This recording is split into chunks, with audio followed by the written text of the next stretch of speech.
കർത്താവിൽ പ്രിയപ്പെട്ട ദൈവമക്കളെ, വീണ്ടും മനോഹരമായ ഇന്നത്തെ ദിവസത്തിൽ കർത്താവിനെ സ്തുതിക്കുന്നതിലേക്ക് വേണ്ടിയും ദൈവിക മഹത്വവും ദൈവിക അനുഗ്രഹങ്ങൾ പ്രാപിക്കുന്നതിലേക്ക് വേണ്ടി ഈ നല്ല ശുശ്രൂഷയിലേക്ക് ഞാൻ നിങ്ങളെ ഹൃദയപൂർവ്വം സ്വാഗതം ചെയ്യുകയാണ്. ദൈവിക അത്ഭുതങ്ങൾ എന്ന പ്രസംഗ പരമ്പരയിലൂടെ നാം പ്രാപിച്ചുകൊണ്ടിരിക്കുന്നതായ അനുഗ്രഹങ്ങൾ മറ്റുള്ളവരിലേക്ക് പങ്കുവെക്കുവാൻ നമ്മുടെ മനസ്സ് ഒന്ന് ശ്രമിക്കുകയാണെങ്കിൽ നന്നായിരിക്കും. പ്രിയ സഹോദരങ്ങളെ, ഇന്ന് എനിക്ക് നിങ്ങളോടുള്ളതായ അഭ്യർത്ഥന, ഈ സുവിശേഷ ദൂത് നിങ്ങൾ മാത്രം കേൾക്കാതെ നിങ്ങളുടെ പ്രിയപ്പെട്ടവരെയും സമീപത്തുള്ളതായ ആളുകളെയും സഹോദരങ്ങളെയും ബന്ധുജനങ്ങളെയും കൂടെ അറിയിക്കുക. നാം അറിയുന്നതായ ദൗത്യം മറ്റുള്ളവരെ കൂടെ അറിയിക്കുവാൻ ദൈവം നമ്മെ പഠിപ്പിച്ചിരിക്കുന്നു. കാരണം ഒരു കുഞ്ഞുപോലും നഷ്ടപ്പെട്ടു പോകരുത് എന്നാണല്ലോ ദൈവത്തിൻ്റെ ആഗ്രഹം. എല്ലാവരും നിത്യതയിലുണ്ടായിരിക്കണം. അവിടെ സ്ത്രീയെന്നോ പുരുഷനെന്നോ കുഞ്ഞെന്നോ മധ്യവയസ്കനെന്നോ പ്രായമുള്ള ആണെന്നോ ഹിന്ദുവാണോ മുസ്ലിമാണോ ക്രിസ്ത്യാനിയാണോ ഇതൊന്നും ദൈവത്തിൻ്റെ സന്നിധിയിൽ പ്രസക്തിയില്ല. ദൈവിക അത്ഭുതങ്ങൾ നമ്മുടെ എല്ലാ ഭവനങ്ങളിലും നടക്കണം. അത്ഭുത പ്രവൃത്തികൾ നമ്മളിലുണ്ടാകണം. നാം തന്നെ ഒരു അത്ഭുതമായി മറ്റുള്ളവരുടെ മുമ്പിൽ മാറേണ്ടിയിരിക്കുന്നു. ദൈവത്തിൻ്റെ വചനം ഇന്നത്തെ ദിവസം നാം ചിന്തിക്കുമ്പോൾ നാം ഏത് ഭാഗത്തായിരുന്നാലും അവിടെ ഒരു മിനിറ്റ് നിൽക്കുവാൻ ഞാൻ നിങ്ങളുടെ ക്രിസ്തുവിൻ്റെ നാമത്തിൽ ഓർപ്പിക്കുകയാണ്. ചിലപ്പോൾ എന്നെ ശ്രവിക്കുന്നതായ പ്രിയപ്പെട്ടവർ ഇത് ശ്രവിച്ചിട്ട് നിങ്ങളുടെ മാന്യ സഹോദരങ്ങളുടെ കൂടെ പറയുകയാണെങ്കിൽ ഏറ്റവും അനുഗ്രഹമായിരിക്കും. അതിനുവേണ്ടി നിങ്ങളെ ഞാൻ ക്രിസ്തുവിൻ്റെ മധുരമുള്ള നാമത്തിൽ ക്ഷണിക്കുകയാണ്. നമുക്കൊരുമിച്ച് ഒരല്പസമയം ഇരുന്ന് ദൈവത്തിൻ്റെ വചനം ചിന്തിക്കാമോ? എത്ര അനുഗ്രഹകരമായിരിക്കും എന്ന് ആത്മാർത്ഥമായി ഒന്ന് ചിന്തിച്ച് നോക്ക്. ഇന്നത്തെ ദിവസം ചിന്തിക്കുവാനായി ഞാൻ തിരഞ്ഞെടുത്തിരിക്കുന്നതായ ദൈവഭാഗം പരിശുദ്ധാത്മാവിൻ്റെ ദൈവം ഇന്ന് പകൽക്കാലം തന്നിരിക്കുന്നത് യോശുവായുടെ പുസ്തകം 6-ാം അധ്യായം 20-ാമത്തെ വാക്യമാണ്. യോശുവായുടെ പുസ്തകം 6-ാം അധ്യായം 20-ാമത്തെ വാക്യം. കൈകളിൽ വീട്ടിൽ വേദപുസ്തകമുണ്ട് എന്നെനിക്കറിയാം. അതെടുത്ത് ആ ഭാഗം ഒന്ന് അണ്ടർലൈൻ ചെയ്ത് വെച്ചാൽ ഏറെ അനുഗ്രഹമായിരിക്കും. അവിടെ വായിക്കുന്നത്, അനന്തരം ജനം ആർപ്പിടുകയും പുരോഹിതന്മാർ കാഹളമൂതുകയും ചെയ്തു. ജനം കാഹളനാദം കേട്ട് അത്യുച്ചത്തിൽ ആർപ്പിട്ടപ്പോൾ മതിൽ വീണു. ദൈവത്തിന് സ്തോത്രം. അതിമഹത്വരമേറിയതായ ഒരു വേദഭാഗം. ദൈവത്തിൻ്റെ ജനം ആർപ്പിടുകയും ദൈവത്തെ സ്നേഹിച്ച് ദൈവത്തിൻ്റെ മക്കൾക്ക് വേണ്ടി ശുശ്രൂഷ നിർവഹിച്ചുകൊണ്ടിരുന്നതായ പുരോഹിതന്മാർ കാഹളമൂതുകയും ചെയ്തപ്പോൾ ആ ശബ്ദം അത്യുച്ചത്തിൽ കേട്ടപ്പോൾ ഒരു വൻമതിൽ ഇടിഞ്ഞു വീഴുവാൻ ഇടയായി തീർന്നു. ദൈവിക ആരാധനയ്ക്കും പ്രാർത്ഥനയ്ക്കും ശക്തിയുണ്ടോ എന്ന് പലരും ചിന്തിക്കുന്നു. ആരാധനയുടെ മേലെ ദൈവിക അനുഗ്രഹമുണ്ടോ എന്ന് ഇന്ന് പലരും ചിന്തിക്കുന്നുണ്ട്. ആരാധനയുടെ അനുഗ്രഹം അറിയണമെങ്കിൽ ഒരു AC റൂമിനകത്ത് നാം ഇരിക്കുമ്പോൾ അതിനകത്ത് അനുഭവപ്പെടുന്നതായ അനുഭവം എന്താണെന്ന് അതിനകത്തുള്ളതായ ആൾക്കാർക്കേ അറിയത്തുള്ളൂ. പുറത്ത് നിൽക്കുന്നതായ ആൾക്കാർ അതിൽ നിന്ന് ആ യന്ത്രത്തിൽ നിന്ന് ബഹിർഭവിക്കുന്നതായ ചൂട് കാറ്റ് അനുഭവിക്കുമ്പോൾ അവർ ചിന്തിച്ചിരിക്കാം, ചൂടാണല്ലോ അനുഭവം. എന്നാൽ മുറിക്കുള്ളിനകത്തിരിക്കുന്നതായ ആളുകൾ അനുഭവിക്കുന്ന സന്തോഷം അതിനകത്തിരിക്കുന്നവർക്ക് മാത്രമേ അറിയത്തുള്ളൂ. അതുകൊണ്ടാണ് യഹോവ നല്ലവൻ എന്ന് രുചിച്ചറിയുക എന്ന് സങ്കീർത്തനക്കാരൻ നമ്മെ പഠിപ്പിക്കുന്നത്. ദൈവത്തിൻ്റെ സ്വന്തം ജനമായ ഇസ്രായേൽ ഫറവോൻ എന്ന രാജാവിൻ്റെ കഠിനമായ ഭരണത്തിൽ അടിമതുകത്തിൻ്റെ കീഴിൽ വേല ചെയ്ത് തളർന്ന് അവശരായിരിക്കുന്നു. ആ അവസരത്തിൽ അവരെ വിടുവിക്കുവാൻ ദൈവം ആഗ്രഹിച്ചു. എന്തുകൊണ്ട് ആഗ്രഹമുണ്ടായി? അവരുടെ നിലവിളി സ്വർഗം കേട്ടു. ദൈവകുഞ്ഞുങ്ങളുടെ നിലവിളി സ്വർഗം കേട്ട് കഴിഞ്ഞാൽ ദൈവത്തിന് അടങ്ങിയിരിക്കാൻ കഴിയത്തില്ല. ദൈവം തൻ്റെ ദൂതന്മാരെ അവിടെ അയക്കുകയാണ് തൻ്റെ ജനത്തെ വിടുവിക്കുന്നതിലേക്ക് വേണ്ടി. അതിന് ദൈവം തിരഞ്ഞെടുത്തതായ ഒരാളായിരുന്നുവല്ലോ ശ്രേഷ്ഠനായ മോശ. മോശയിലൂടെ ദൈവം തൻ്റെ ജനത്തെ കനാനിലേക്ക് നടത്തുവാനിടയായി. അനുഗ്രഹകരമായ ദേശം, സമൃദ്ധിയുടെ നാട്, സന്തോഷത്തിൻ്റെ ഐശ്വര്യത്തിൻ്റെ പ്രതാപത്തിൻ്റെ ഒരു നാട് അവിടെ കൊണ്ടെത്തിക്കുവാൻ ദൈവം ആഗ്രഹിച്ചു. എന്താ കൊണ്ടെത്തിക്കാൻ ആഗ്രഹിക്കാൻ കാരണം? പിന്നിലേക്ക് നോക്കുമ്പോൾ കഴിഞ്ഞ 430 വർഷമായി തൻ്റെ ജനം അനുഭവിച്ചതായ ദുരിതം, കഷ്ടത, അടിമത്വം, ഭക്ഷണമില്ലായ്മ, രോഗത്തിലുള്ള കിടപ്പ്, ദൈവത്തെ അറിയാത്തത്, ആരാധനയില്ലായ്മ, എല്ലാ യാഗപീഠങ്ങളും ഇടിഞ്ഞു തകർന്ന് കിടക്കുന്നു. അതുകൊണ്ട് വലിയവനായ ദൈവം മോശയെ വിളിച്ച് തൻ്റെ ജനത്തെ നടത്തി.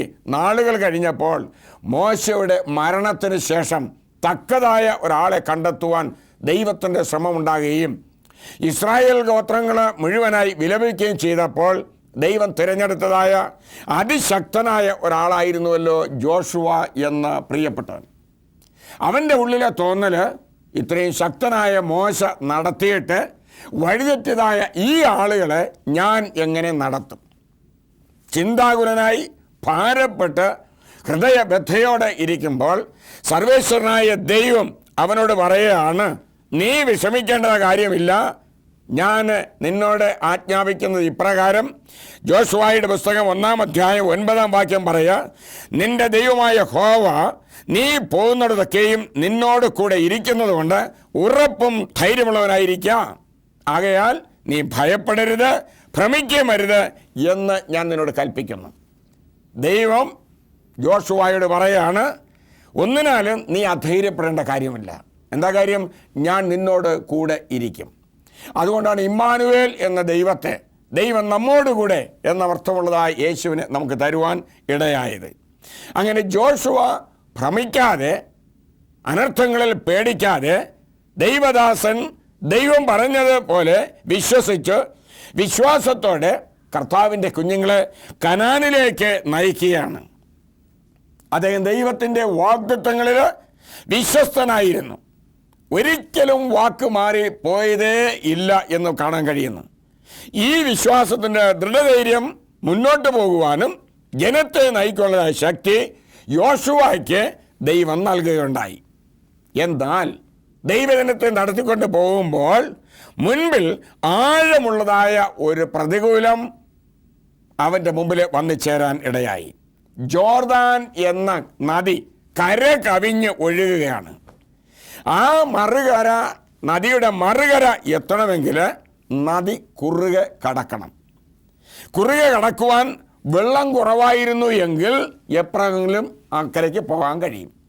ചങ്ങാടം ഉപയോഗിച്ച് പോകാൻ കഴിയത്തില്ല, വള്ളം ഉപയോഗിക്കാൻ കഴിയുന്നില്ല. പക്ഷെങ്കിൽ അക്കരെ എത്തേണ്ടത് അത്യാവശ്യമാണ്.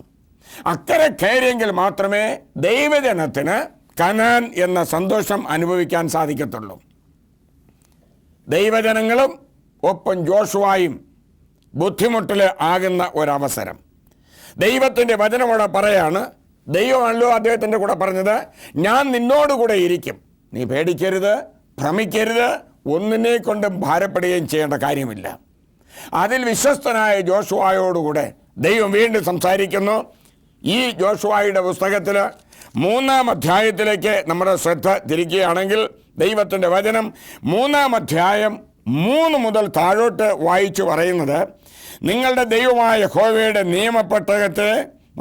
നിയമപ്പെട്ടകവും അതിനെ ചുമക്കുന്ന ലേവ്യരായ പുരോഹിതന്മാരെയും നിങ്ങൾ കാണുമ്പോൾ നിങ്ങളുടെ സ്ഥലം വിട്ട് അതിൻ്റെ പിന്നാലെ ചെല്ലണം. അപ്പോൾ ദൈവത്തിൻ്റെ ജനത്തിൻ്റെ മുമ്പേ നടക്കുന്നത് നിയമപ്പെട്ടകമാണ്. ഇന്ന് നിയമത്തെയും കുറിച്ച് കേൾക്കുമ്പോൾ ആൾക്കാർക്ക് വല്ലാത്തൊരു വിഭ്രാന്തി. അങ്ങനെ ഒന്നുണ്ടോ? അത് നാം അനുസരിക്കണമോ? നാം അതിന് ബാധ്യസ്ഥരാണോ? അത് നീങ്ങിപ്പോയില്ലയോ? നിയമങ്ങളില്ലാതെ ജീവിക്കുന്നതല്ലയോ നല്ലത്? ഇന്ന് പത്രദ്വാരെ അല്ലെങ്കിൽ മീഡിയകളിൽ കൂടെ ദൈനംദിന ജീവിതത്തിൽ കാണുന്നത് ആളുകൾക്ക് നിയമമില്ലായ്മ. സഹോദരങ്ങളെ സ്നേഹിക്കാതിരിക്കുക, സഹോദരിമാരെ പീഡിപ്പിക്കുക, നിരന്തരമായി നമ്മൾ കേൾക്കുന്ന വസ്തുതയാണല്ലോ. ഇവിടെ ദൈവം പറയാണ്, നിന്നിൽ ഈ നദി കടക്കണമെങ്കിൽ ദൈവത്തിൻ്റെ വചനം അനുസരിക്കേണ്ടിയിരിക്കുന്നു. ജോഷുവയ്ക്ക് കൊടുത്ത നിർദ്ദേശം, ഞാൻ നിന്നോട് കൂടെ ഇരിക്കും. ദൈവമായ കർത്താവ് നമ്മുടെ കൂടെയുണ്ട്. അദ്ദേഹം പറയുന്നു, ദൈവത്തിൻ്റെ നിയമപ്പെട്ടകം ചുമക്കേണ്ടതായ ലേവ്യഗോത്രത്തിലെ ആളുകൾ പെട്ടകവുമായി ഇറങ്ങിത്തിരിക്കുമ്പോൾ നിങ്ങൾ അതിൻ്റെ പുറകിൽ ഉണ്ടായിരിക്കണം. 4-ാം വാക്യം പറയുന്നു, എന്നാൽ നിങ്ങൾക്കും അതിനുമിടയിൽ 2000 മുഴം അകലം ഉണ്ടായിരിക്കണം. ദൈവത്തിൻ്റെ നിയമത്തിൻ്റെ പ്രസക്തി, ദ പവർ, അതിൻ്റെ ശക്തി എത്രമാത്രം! ജനവും ദൈവ പുരോഹിതന്മാരും പെട്ടകവും തമ്മിലുള്ളതായ വ്യത്യാസം 2000 മുഴമാണ്. ഈ 2000 മുഴം അകലെ തൻ്റെ ജനം സഞ്ചരിച്ച് ആ വൻമതിൽ അല്ലെങ്കിൽ ആഴമേറിയതായ നദി കടന്ന് അക്കരയ്ക്ക് കയറണം. എങ്കിൽ മാത്രമേ വാഗ്ദത്ത ദേശമായ കനാനിലേക്ക് തൻ്റെ പ്രിയപ്പെട്ടവർക്ക് എത്തിച്ചേരാൻ കഴിയത്തുള്ളൂ. അതിൽ ദൈവം വിശ്വസ്തനാണ് എന്നറിയണം. അതിൻ്റെ അനുഗ്രഹം പാലും തേനും ഒഴുകുന്ന ഏറ്റവും വലിയ അനുഗ്രഹമാണല്ലോ. അങ്ങനെ ദൈവം പറയുകയാണ് 4-ാം വാക്യത്തിൽ വായിച്ചേട്ടിൻ്റെ അടുത്ത ഭാഗത്തിൽ, അതിനോട് അടുക്കരുത്, അങ്ങനെ നിങ്ങൾ പോകേണ്ടുന്ന വഴി അറിയും, ഈ വഴിക്ക് നിങ്ങൾ മുൻപേ പോയിട്ടില്ലല്ലോ. നാം അറിയാത്തതായ ഒരു വഴിയിലൂടെ, ഇതുവരെ സഞ്ചരിക്കാത്തതായ ഒരു മാർഗത്തിലൂടെ നാം ഒന്ന് സഞ്ചരിക്കണം. അതിനാണ് നിങ്ങളെ ഈ പ്രസംഗ പരമ്പരയിലൂടെ ഞാൻ ആഹ്വാനം ചെയ്യുന്നത്. ഇതുവരെ അനുഭവിക്കാത്തതായ, ഇതുവരെ അനുസരിക്കാത്തതായ, ഇതുവരെ അറിഞ്ഞിട്ടില്ലാത്തതായ ഒരു പുതിയ വഴി നാം കണ്ടെത്തേണ്ടിയിരിക്കുന്നു. യോഹന്നാൻ സ്നാപകൻ പറഞ്ഞു, എൻ്റെ പിന്നാലെ വരുന്നവൻ്റെ വഴി ഒരുക്കാനാണ് ഞാൻ വന്നത്. അതിനുശേഷം വന്ന തമ്പുരാൻ പറയുകയാണ്, ഒരു പ്രത്യേക വഴി കാണിക്കാനല്ല അദ്ദേഹം വന്നത്, അദ്ദേഹം വഴിയായി വന്നു. ഞാൻ തന്നെയാണ് വഴി, ഞാൻ തന്നെയാണ് സത്യം, ഞാനാണ് ജീവൻ എന്ന് പറഞ്ഞിരിക്കുന്നത്. പുതിയ വഴിയല്ല, ഞാനാകുന്ന വഴി, ക്രിസ്തുവാകുന്ന വഴി. ഇവിടെ പറയുന്നുണ്ട്, നിങ്ങൾ ഇതുവരെ പോകാത്തതായൊരു വഴി ഞാൻ നിങ്ങൾക്ക് കാണിച്ചു തരും. അത് കാണണമെങ്കിൽ തൊട്ടടുത്ത വാക്യം പറയാം, യോശുവ ജനത്തോട് നിങ്ങളെ തന്നെ ശുദ്ധീകരിക്കുക. നാം ശുദ്ധീകരണം പ്രാപിച്ചവരായിരിക്കണം, വിശുദ്ധരായിരിക്കണം. എങ്കിൽ മാത്രമേ വിശുദ്ധനായ ദൈവത്തിന് തൻ്റെ മക്കളുടെ ഇടയിൽ സഹവസിക്കാൻ കഴിയത്തുള്ളൂ. മോശമായി ചിന്തിക്കുകയും മദ്യപിക്കുകയും വേണ്ടാത്തതായ കാര്യാദികൾ ജീവിക്കുകയും ചെയ്യുന്നതായ ആളുകൾ നമ്മൾ ഒന്ന് ചിന്തിക്കണേ. ഡിസംബർ മാസം 25-ാം തീയതി, ഡിസംബർ മാസം 31-ാം തീയതി, അത് കഴിഞ്ഞിട്ട് ദുഃഖവെള്ളിയാഴ്ച, പിന്നെ അത് കഴിഞ്ഞിട്ട് ഉയർപ്പിൻ ഞായറാഴ്ച ക്രിസ്ത്യാനികൾ കാട്ടിക്കൂട്ടുന്നതായ വികൃതികൾ ഒന്ന് ആലോചിച്ച് നോക്കുക.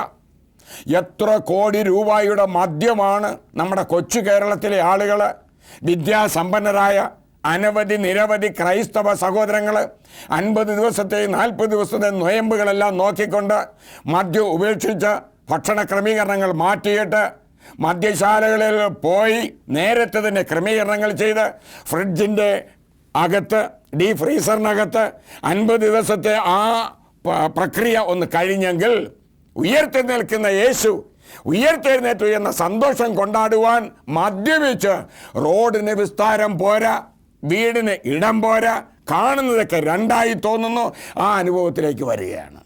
ചിന്തിച്ചോളണം, ദൈവത്തിൻ്റെ അത്ഭുതം നമ്മുടെ വീട്ടിൽ നടക്കേണ്ടതാണ്. അത്ഭുതം നമ്മുടെ വീട്ടിൽ നമ്മുടെ ജീവിതത്തിൽ നടക്കുമ്പോൾ നമ്മുടെ ജീവിതം എപ്രകാരം? ഇവിടെ പറയുന്നു, ജനമാകുന്ന നിങ്ങളെ വിശുദ്ധീകരിക്കുക. കാരണം ദൈവം ഇടപെടാൻ പോവുകയാണ്. നിങ്ങളെ തന്നെ ശുദ്ധീകരിക്കുക. യഹോവ നാളെ നിങ്ങളുടെ ഇടയിൽ അതിശയം പ്രവർത്തിക്കും. ഹല്ലേലൂയ. ദൈവം നാളെ നിങ്ങളുടെ ഇടയിൽ അതിശയം പ്രവർത്തിക്കാൻ പോവുകയാണ്. അതുകൊണ്ട് എന്ത് ചെയ്യണം? നമ്മളെ തന്നെ ഒന്ന് വിശുദ്ധീകരിക്കണം. നമ്മളുടെ ബലഹീനത ഉണ്ട്, ബലഹീനരാണ്. അത് കഴുകി കളയുവാനാണ് തമ്പുരാൻ തൻ്റെ തങ്കരക്തത്താൽ നമ്മെ വീണ്ടെടുത്തിരിക്കുന്നത്. ആ പ്രക്രിയ നമ്മളിൽ നടക്കണം. എങ്കിൽ മാത്രമേ നമുക്ക് വിശുദ്ധരായി എന്ന് പറയാൻ കഴിയത്തുള്ളൂ. ദൈവവചനം നമ്മോട് പറഞ്ഞിരിക്കുന്നത് അപ്രകാരം തന്നെ, നിങ്ങളെ ശുദ്ധീകരിക്കുക, യഹോവ നാളെ നിങ്ങളുടെ അതിശയം പ്രവർത്തിക്കും എന്ന് പറഞ്ഞു. അങ്ങനെ ദൈവത്തിൻ്റെ കുഞ്ഞുങ്ങളെ മഹാത്ഭുതം കാണുവാൻ കാത്തിരിക്കുക. കനാനിലേക്കുള്ളതായ പ്രയാണം, കനാനിലേക്കുള്ളതായ യാത്ര, ഇത്രയും നാളത്തെ കഷ്ടത അനുഭവിച്ചു. അടിമനുഖത്തിൻ്റെ കീഴിലായിരുന്ന പ്രിയപ്പെട്ടവർക്ക് സ്വാതന്ത്ര്യം കിട്ടിക്കഴിഞ്ഞപ്പോൾ ദൈവത്തിൽ നിന്ന് അകലുകയാണ് അവരധികം ഉണ്ടായത്. ആ ജനത്തോട് 3-ാമത്തെ 6-ാം വാക്യം പഠിപ്പിക്കുന്നത്, പുരോഹിതന്മാരുടെ യോശുവ നിങ്ങൾ നിയമപ്പെട്ടകം എടുത്ത് ജനത്തിനു മുമ്പായി അക്കരെ കടപ്പിൻ എന്ന് പറഞ്ഞു. അങ്ങനെ അവർ നിയമപ്പെട്ടകം എടുത്തു ജനത്തിന് മുമ്പായി നടന്നു. ദൈവജനത്തിൻ്റെ മുൻപാകെ ദൈവത്തിന് നിയമപ്പെട്ടകം പോകണം. എങ്കിൽ മാത്രമേ നിനക്കും നിൻ്റെ കുടുംബത്തിനും നിൻ്റെ കുഞ്ഞുങ്ങൾക്കും മറ്റെല്ലാവർക്കും അനുഗ്രഹം ഉണ്ടാകുകയുള്ളൂ. നിയമപ്പെട്ടകം നിൻ്റെ മുമ്പേ പോകാത്തിടത്തോളം കാലം, നിൻ്റെ വീട്ടിൽ നിയമപ്പെട്ടകം ഇല്ലാത്തിടത്തോളം കാലം, നിൻ്റെ ഹൃദയത്തിൽ നിയമപ്പെട്ടകം ഇല്ലാത്തിടത്തോളം കാലം ദൈവത്തിനൊരു അത്ഭുതം നിൻ്റെ ഇടയിൽ പ്രവർത്തിക്കാൻ കഴിയത്തില്ല. ഒരു പക്ഷേ കഴിഞ്ഞ കാലങ്ങളിൽ ഏതെങ്കിലും ഒരു അത്ഭുതം നടന്നിട്ടുണ്ട് എന്ന് എടുത്തു പറയുകയാണെങ്കിൽ ദൈവം ചെയ്ത മഹാത്ഭുതമാണോ എന്ന് വിലയിരുത്തുക. ദൈവം ചെയ്ത മഹാത്ഭുതം നടക്കണമെങ്കിൽ ദൈവത്തിൻ്റെ നിയമപ്പെട്ടകം നമുക്ക് മുമ്പായി നടക്കേണ്ടിയിരിക്കുന്നു. 3-ാം അധ്യായത്തിൻ്റെ 9-ാമത്തെ വാക്യം, യോശുവ ഇസ്രായേൽ മക്കളോട് ഇവിടെ വന്ന് നിങ്ങളുടെ ദൈവമായ യഹോവയുടെ വചനം കേൾപ്പിൻ എന്ന് പറഞ്ഞു. യഹോവയായ ദൈവം വീണ്ടും തൻ്റെ മക്കളോട് സംസാരിക്കുകയാണ്. ദൈവത്തിൻ്റെ വചനം വന്നിരുന്ന് കേൾക്കുക, അതനുസരിക്കുക, എങ്കിൽ മഹാത്ഭുതം നടക്കും. 13-ാം അധ്യായത്തിൽ സർവ്വഭൂമിയുടെയും നാഥനായ യഹോവയുടെ പെട്ടകം ചുമക്കുന്ന പുരോഹിതന്മാരുടെ ഉള്ളങ്കാൽ ജോർദാനിലെ വെള്ളത്തിൽ ചവിട്ടുമ്പോൾ ഉടനെ ജോർദാനിലെ വെള്ളം രണ്ടായി പിരിഞ്ഞ് മേൽ നിന്ന് ഒഴുകുന്ന വെള്ളം ചിറ പോലെ നിൽക്കും. ദൈവത്തിന് സ്തോത്രം. എത്ര അനുഗ്രഹകരമായ ഒരു നല്ല ദിവ്യദൂത്. ദൈവത്തിൻ്റെ നിയമപ്പെട്ടകം ചുമക്കുന്ന ദൈവദാസന്മാരുടെ കാൽ ജോർദാൻ കരകവിഞ്ഞൊഴുകുമ്പോൾ ആ വെള്ളത്തിൻ്റെ മുകളിൽ ഉള്ളങ്കാൽ തട്ടിക്കഴിഞ്ഞാൽ വെള്ളം രണ്ടായി രണ്ട് ഭാഗത്തായി വിണ്ടുകയറി നിൽക്കുന്ന ദൈവത്തിന് സ്തോത്രം. നിന്റെ ജീവിതത്തിൽ കരകവിഞ്ഞൊഴുകുന്നതായ ഏത് പ്രതിസന്ധിയായാലും, എന്തുമാത്രം ആഴമുണ്ടായിരുന്നാലും, കൊയ്ത്തിൻ്റെ കാലമായതുകൊണ്ട് മറ്റു വേദഭാഗം വായിക്കുമ്പോൾ ജോർദാൻ നദിയിലെ വെള്ളം കരകവിഞ്ഞൊഴുകുകയാണ്. എത്രമാത്രമാണെന്ന് പറയാൻ കഴിയത്തില്ല, ആരാലും സഹായിക്കാൻ കഴിയത്തില്ല. അതേ സമയത്ത് സർവേശ്വരനായ ദൈവം, ഈ അഖിലാണ്ടത്തിൻ്റെ നാഥൻ, നമ്മെ സൃഷ്ടിച്ചവൻ, നമുക്ക് ജീവൻ തന്നവൻ, പരിപാലിച്ചുകൊണ്ടിരിക്കുന്ന കർത്താവ്, നാളിതുവരെ വേണ്ട നന്മകളെല്ലാം ഉയരത്തിലെ കവാടം തുറന്ന് നമുക്ക് തന്നുകൊണ്ടിരിക്കുന്ന ആ ദൈവം പറയുകയാണ്, എൻ്റെ നിയമപ്പെട്ടകവുമായി ദൈവിക പുരോഹിതന്മാർ ജോർദാനിൽ കാല് ഇങ്ങനെ വെക്കുമ്പോൾ തന്നെ വെള്ളം രണ്ടായി വിണ്ട് കീറും. ദൈവത്തിന് സ്തോത്രം. അത്ഭുതം, ദൈവത്തിൻ്റെ അത്ഭുതം നടക്കാൻ പോവുകയാണ്.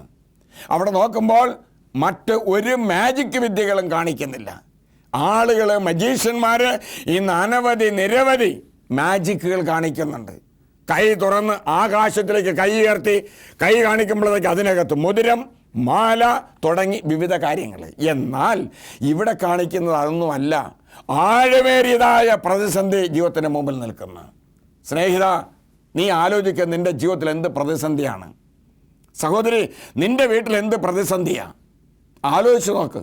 ഒരുപക്ഷെങ്കിൽ ഈ ദിവ്യ ദൂത് കേൾക്കുന്നതായ ആളുകൾ ഏതെങ്കിലും ഷാപ്പിലാണ് ഇരിക്കുന്നതെങ്കിൽ, കടകമ്പോളങ്ങളിലാണ് ഇരിക്കുകയാണെങ്കിൽ, അതല്ല ഏതെങ്കിലും ഒരു മാധ്യമത്തിൻ്റെ മുമ്പിൽ നിന്നാണ് കേൾക്കുന്നതെങ്കിൽ, നിനക്കൊന്ന് നിൽക്കാമോ അവിടെ ആ സ്ഥാനത്തൊന്ന്?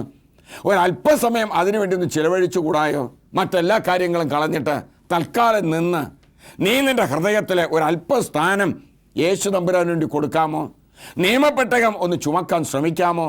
നിൻ്റെ പ്രതിസന്ധികൾ അങ്ങനെ മാറിക്കിട്ടട്ടെ. അനേക പേര് ഇന്ന് ആത്മഹത്യ ചെയ്യുന്ന പ്രശ്നത്തിന് പരിഹാരം കാണുവാൻ. അമ്മയും അപ്പനും മക്കളും ഒന്നും അറിയാത്ത ഓമന കുഞ്ഞുങ്ങളെ നിസ്സാരമായി കൊന്നൊടുക്കുകയാണ്. എന്താ? മാതാപിതാക്കളുടെ കണക്ക് കൂട്ടില്ലാത്തതായ ജീവിതം.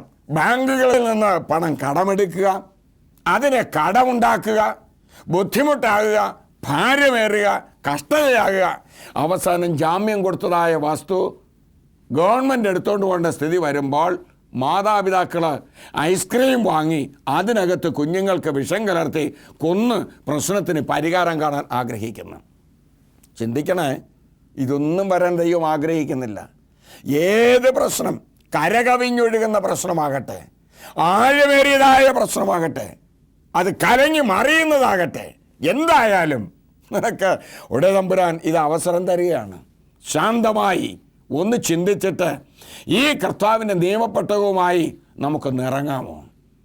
നിൻ്റെ ഉള്ളംകാല് ആ വലിയ പ്രശ്നത്തിന് മേലെ കാല് തട്ടുമ്പോൾ വെള്ളം കീറി രണ്ടായി മാറിയതുപോലെ നിശ്ചയമായും നമ്മുടെ പ്രശ്നങ്ങൾക്ക് പരിഹാരം കാണുവാൻ സർവേശ്വരനായ ദൈവം അവസരം നമുക്ക് തരും. ഇവിടെ ഇസ്രായേൽ ജനം പാളെ ഒന്നടങ്കം ദൈവം പറഞ്ഞത് വിശ്വസിച്ചു. ദൈവിക ആലോചനയ്ക്ക് അവസരം കൊടുത്തു. ദൈവത്തെ അനുസരിച്ചു. ജനങ്ങൾ ശുദ്ധീകരണം ഏറ്റെടുത്തു. പുരോഹിതന്മാർ പെട്ടകം ചുമക്കാനിടയായി. യോശുവ അതിന് നേതൃത്വം നൽകി. ജനങ്ങൾക്ക് മുമ്പാകെ പുരോഹിതന്മാരെ പെട്ടകം ചുമന്നു. 2000 മുഴം അകലെയായി ആളുകൾ സഞ്ചരിക്കുവാനും ഇടയായി. നല്ലവനായ ദൈവം ഇതാ ദൈവത്തിൻ്റെ ജനങ്ങളുടെ ഇടയിൽ പ്രവർത്തിക്കുന്നു. അവിടെ കൂടിയതായ ആ പുരോഹിതന്മാരുടെ പാദം വെള്ളത്തിൽ ചവിട്ടുവാൻ ഇടയായി. ദൈവം അത് അത്ഭുതം നടത്തുന്നു. വെള്ളത്തിൻ്റെ ഒഴുക്ക് ഇത്രയും സമയം ഉണ്ടായിരുന്നത് ശാന്തമായി നിന്നു. ചിറ പോലെ വെള്ളം രണ്ട് ഭാഗത്തായി അങ്ങ് പൊങ്ങാനിടയായി. അതിന് കീഴെയുള്ള വെള്ളം ഉപ്പുകടലിലേക്ക് വാർന്നുപോയി എന്ന് പഠിക്കാൻ സാധിക്കും. ഒരു ഭാഗത്തെ വെള്ളം ചിറ പോലെ നിൽക്കുകയും താഴെയുള്ളതായ വെള്ളം ഉപ്പുകടലിലേക്ക് ഒഴുകുകയും ചെയ്തു. ദൈവത്തിൻ്റെ വലിയ അത്ഭുതം. തൻ്റെ ജനത്തെ സർവേശ്വരനായ ദൈവം യോർദാൻ്റെ അക്കരെ എത്തിക്കാനിടയായി. വീണ്ടും കനാനിലേക്കുള്ളതായ അവരുടെ യാത്ര തുടരാൻ സാധിച്ചു. ചിന്തിച്ചു നോക്ക്, അവരാഗ്രഹിച്ചു വന്നതുപോലെ ആര് എന്നെ അക്കരെ കടത്തും? ഏത് മാർഗത്തിലൂടെ മുമ്പോട്ട് പോകും? സഹായ സഹകരണങ്ങളെ ഒന്നുമില്ല. നമ്മുടെ നാട്ടിലെ ഉപയോഗം പോലെ ചങ്ങാടമോ വള്ളമോ ബോട്ടോ സൗകര്യങ്ങൾ ഇല്ലായിരുന്നുവല്ലോ. എപ്രകാരം അക്കരയ്ക്ക് കടക്കും? എന്തിനീ ദൈവം എന്നെ അവിടെ നിന്ന് ഇവിടേക്ക് കൊണ്ടുവന്ന്? ആഴമുള്ളതായ ജോർദാൻ നദി കാണിക്കാനാണോ? കലങ്ങി മറിയുന്നതായ അവസരത്തിലേക്കാണോ? കരകവിഞ്ഞതായ പ്രശ്നത്തിലേക്കാണോ? എന്തിനായി എന്നെ കൊണ്ടുവന്നത്? ചോദ്യങ്ങൾ ഇന്നത്തെ പോലെ തന്നെ അവരുടെ ഉള്ളിലും നുരഞ്ഞു പൊങ്ങി കാണുമായിരിക്കാം. ഇതൊക്കെ ചിന്തിക്കുമ്പോൾ ജോഷുവ വിശ്വസിച്ചു. എന്താ പറഞ്ഞത്? ഭ്രമിക്കരുത്, അവിശ്വാസമുണ്ടാകരുത്, ഞാൻ നിന്നോട് കൂടെയിരിക്കും. ഇന്നത്തെ ദിവസം എൻ്റെ കർത്താവ് പറയാണ്, ഞാൻ നിന്നോട് കൂടെയിരിക്കും. എന്നെ ശ്രവിക്കുന്ന മാന്യ സുഹൃത്ത്, ദൈവം നിന്നോട് കൂടെയുണ്ട്. നിശ്ചയമായും നിന്റെ പ്രശ്നത്തിന് പരിഹാരം കാണുവാൻ എൻ്റെ കൂടെ ദൈവം ഉണ്ടെന്ന് വിശ്വസിക്കുക. ആ ദൈവത്തിൽ ഒന്ന് ആത്മാർത്ഥമായി വിശ്വസിക്കുക. ഈ സമയം അതിനുവേണ്ടി വിനിയോഗിക്കാമോ? അടുക്കളയിൽ എഴുന്നേറ്റ് ഓടാതെ, മറ്റു കാര്യങ്ങൾക്ക് ഓടാതെ, കുഞ്ഞുങ്ങളെയും വിളിച്ചിരുത്തി ശാന്തമായിട്ട് ഈ വേദഭാഗം ഒന്ന് വായിച്ച് കേൾപ്പിക്കുക. മക്കളെ, ദൈവിക അത്ഭുതം നമ്മുടെ വീട്ടിൽ നടക്കാൻ പോവുകയാണ്. നാം ഇതുവരെ ഒരു അത്ഭുതം നമ്മുടെ വീട്ടിൽ ഉണ്ടാകുന്ന കാണാൻ കഴിഞ്ഞിട്ടില്ല. അതുകൊണ്ട് ശക്തനായ ദൈവത്തിന് വേണ്ടി നമുക്ക് നിന്നു കൊടുക്കാമോ? ദൈവത്തിൻ്റെ നിയമപ്പെട്ടകം നമുക്കൊന്ന് സ്വീകരിക്കാമോ? നമ്മുടെ മുമ്പാകെ ആ നിയമപ്പെട്ടകം പോകട്ടെ. എന്താ കാര്യം? ആ നിയമപ്പെട്ടകത്തിനകത്ത് ദൈവത്തിൻ്റെ സ്വഭാവം ഇരിക്കുകയാണ്. അതിനെ മൂടുവാൻ കെരൂബുകൾ നിൽക്കുകയാണ്. കൃപാസനം അതിൻ്റെ മുകളിലിരിക്കുകയാണ്. ആ കൃപാസനത്തിൽ ദൈവ സാന്നിധ്യമുണ്ട്, ദൈവത്തിൻ്റെ തേജസ്സുണ്ട്, ദൈവത്തിൻ്റെ ശഖൈന നിറഞ്ഞു നിൽക്കുകയാണ്. അത് ദർശിക്കണം. നിയമം ഇരിക്കുന്നിടത്തായിരുന്നു കെരൂബുകളുടെ വാസവും കൃപാസനവും. ദൈവത്തിൻ്റെ ഇരിപ്പിടമാണ്. അത് ചുമ്മിയപ്പോഴാണ് കർത്താവിൻ്റെ കുഞ്ഞുങ്ങൾക്ക് അനുഗ്രഹമായത്. ആ നിയമപ്പെട്ട വഹിച്ചതായ ആളുകളുടെ പാദം വെള്ളത്തിൽ തട്ടി വെള്ളം രണ്ടായി മാറി ചിറ പോലെ നിൽക്കുകയും വാർന്നൊഴുകുകയും ചെയ്ത് നിന്റെ എല്ലാ പ്രശ്നങ്ങളും അതെ ഇന്നത്തെ ദിവസം ഈ ശ്രവിച്ചുകൊണ്ടിരിക്കുമ്പോൾ ഈ വചനത്തെ വിശ്വസിച്ച് നിശ്ചയമായും നീ കടന്നു വരികയാണെങ്കിൽ നിന്റെ പ്രശ്നങ്ങൾ ഒരു ഭാഗം ചിറ പോലെ നിൽക്കുകയും അത് സ്വീകരിക്കുവാൻ എൻ്റെ കർത്താവ് പറഞ്ഞുവല്ലോ, ഞാൻ നിന്നോട് കൂടെ ഇരിക്കുമല്ലോ. താഴെയുള്ളത് മറ്റു ഭാഗത്തേക്ക് കടലിലേക്ക് പോയതുപോലെ പ്രശ്നങ്ങളില്ലാതായി തീരും. അനുഗ്രഹത്തിൻ്റെ ദിവസമല്ലേ? അത്ഭുതം നമ്മൾ കാണുകയല്ലേ? ദൈവം തൻ്റെ കുഞ്ഞുങ്ങളെ നടത്തിയില്ലേ? നാം അറിഞ്ഞതും വായിച്ചതും ചിന്തിച്ചതുമല്ലേ? ആ ജനത്തെ നടത്തതായ ദൈവം ഇന്ന് വാക്കുമാറുന്ന ആളാണോ? വാഗ്ദത്തങ്ങൾ വിശ്വസ്തനല്ലേ? അതിൽ വിശ്വസിക്കാൻ എന്താ നമുക്കെത്ര അമാന്തത? നാം എന്തിനാ ഇങ്ങനെ പേടിച്ച് പുറകോട്ട് നിൽക്കുന്നത്? എന്തിനങ്ങനെ നിൽക്കണം? നാം നിൽക്കേണ്ട കാര്യമില്ല. ഒന്ന് വിളിക്കേ നമ്മുടെ കുഞ്ഞുങ്ങളെ, നിങ്ങളുടെ പ്രിയപ്പെട്ടവനെ ഒന്ന് വിളിക്കേ. സ്നേഹിത, നീ നിന്റെ കുടുംബത്തെ ഒന്ന് വിളിച്ചിരുത്ത്. സർവേശ്വരനായ ദൈവത്തോട് നമുക്കൊന്ന് അടുക്കാമോ? കർത്താവിനോട് നിനക്കൊന്ന് സംസാരിക്കാമോ? യേശു അത് കേൾക്കുവാൻ ഇത് കാതോർത്ത് നിൽക്കുന്നു. ആ യേശുവിൻ്റെ അടുക്കിലേക്ക് നമുക്കൊന്ന് കയറി ചെല്ലാം. ഒരു മിനിറ്റ് കണ്ണടയ്ക്കാം, പ്രാർത്ഥിക്കാം. സ്നേഹമുള്ള ഞങ്ങളുടെ നല്ല കർത്താവേ, കേട്ട വചനത്തിനായി നന്ദിയോടെ സ്തോത്രം. അത്ഭുതം എൻ്റെ വീട്ടിൽ നടക്കേണ്ടിയിരിക്കുന്നു. കരകവിഞ്ഞൊഴിഞ്ഞ പ്രശ്നത്തെ മാറ്റിത്തരണമേ. അങ്ങയുടെ നിയമപ്പെട്ടകം ചുമക്കുവാൻ ഞങ്ങൾ ആഗ്രഹിക്കുന്നു. അടിയങ്ങളെ ഒരുക്കണം. യേശു ക്രിസ്തുവിൻ്റെ വിലയേറിയ നാമത്തിൽ തന്നെ. ആമേൻ.